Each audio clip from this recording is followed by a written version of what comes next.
Imagine, if you will, being tasked with the design of a robot with the singular purpose of timber felling. You'd probably incorporate some kind of saw mechanism into the plans, right? Well, unfortunately, you probably aren't the world's foremost expert on robotics like Dr. Thomas Light here. You probably don't even have a doctorate from the Institute of Robotics, so trust me when I say that saws are for noobs. When it comes to timber felling, scissors are where it's at. Now, I know what you're thinking, and I already agree with you. I know cutting wood. I grew up in a place where pictures like this are cherished town history. I think that was taken back in 1995. When I recall the years I spent cutting firewoods with one of these instead of using something more like this, I can't help but think, wow, we were way off. Luckily, in the year 2000X, Dr. Light would finally set the world straight with his bleeding-edge design of Cutman.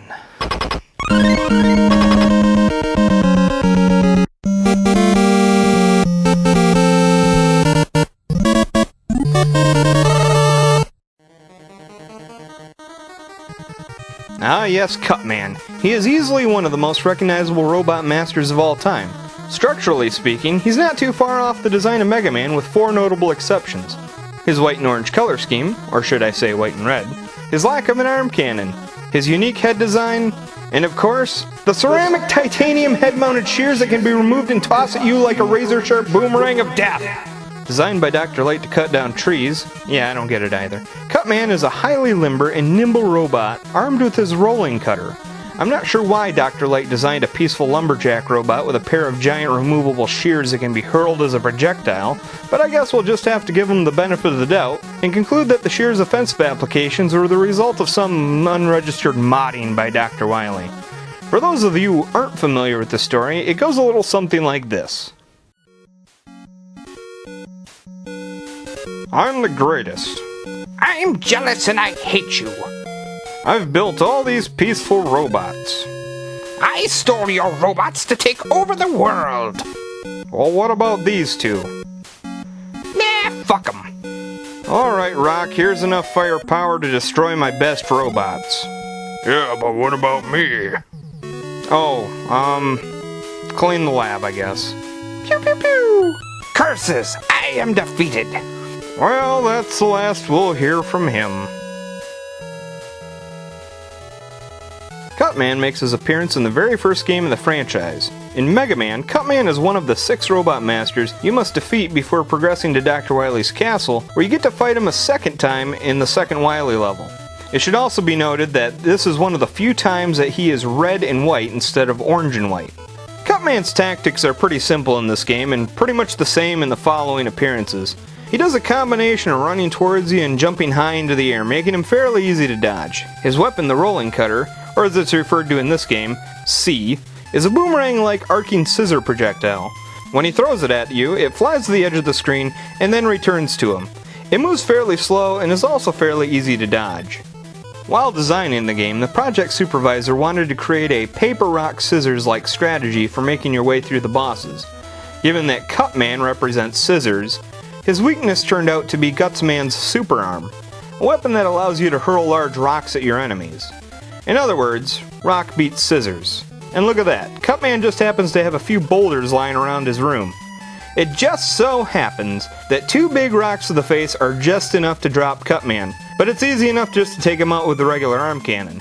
The super arm does way more damage, but it's easier for him to dodge the boulders, and you'll likely just take some damage while farting around with him. Later, when you have to fight Cutman a second time, there are no convenient boulders just lying around to hit him with, so your best bet is just to get good with the arm cannon.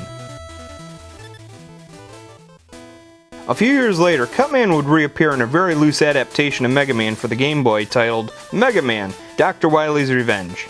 Very little has changed this time around, except he's green, but it was the Game Boy, so everything was green back then.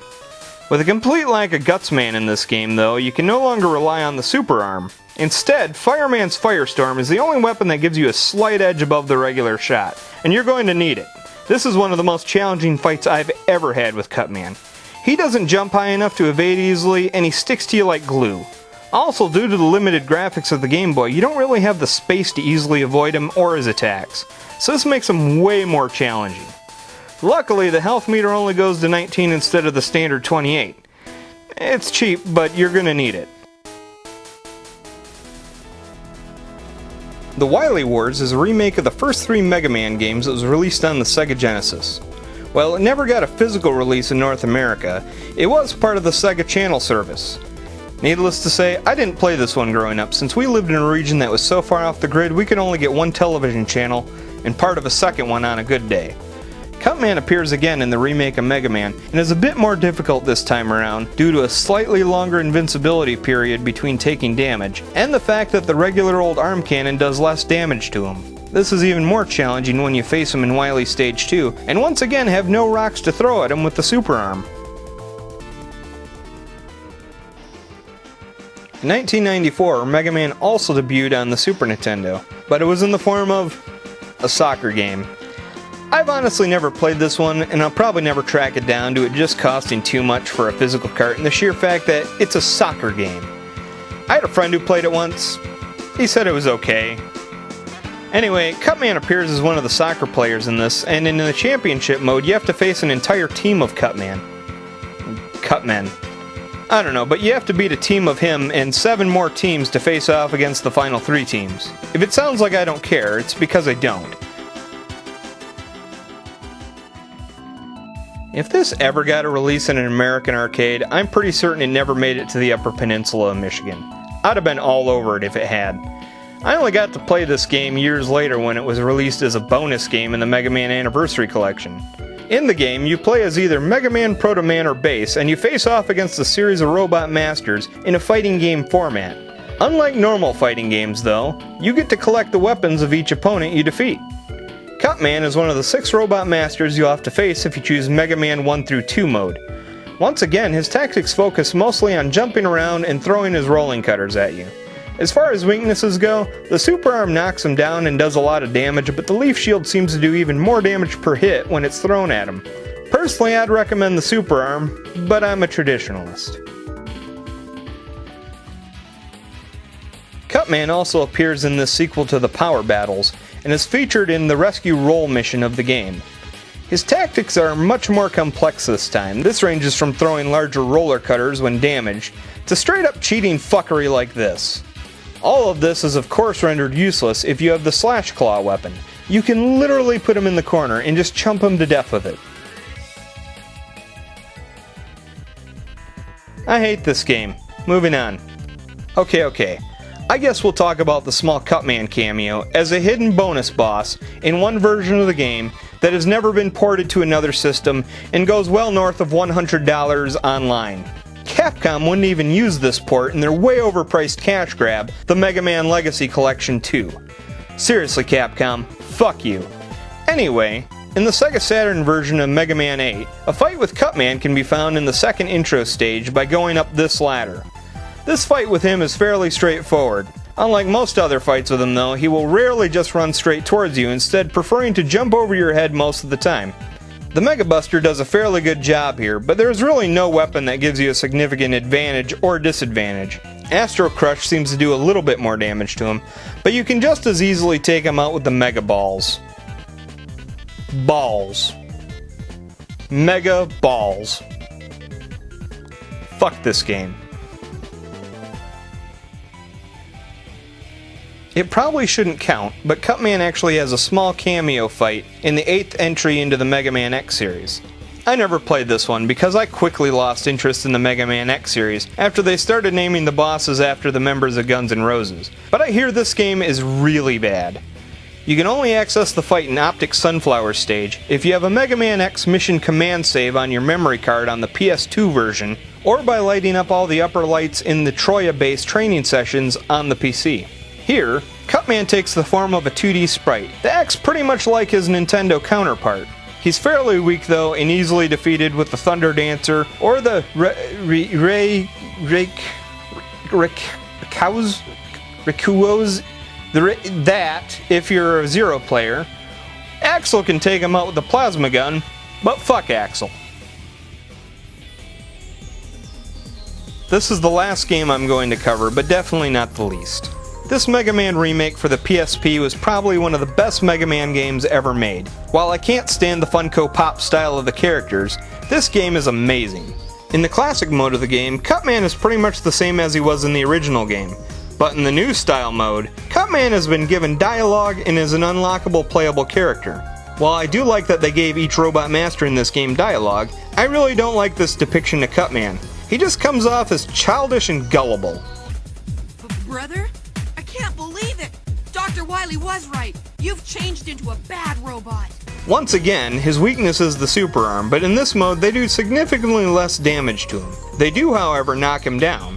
As a playable character, Cutman has the ability to jump off the walls, and has a limitless supply of the rolling cutter. Cutman has been a long staple of the Mega Man franchise. In addition to his appearances in these games, he's made a larger number of small cameos in the background of other games, and has been featured in a number of iOS mobile games. I'd talk about them, but I can't get them to work on my phone for some reason. No, play the game. No, stop that. You piece of shit.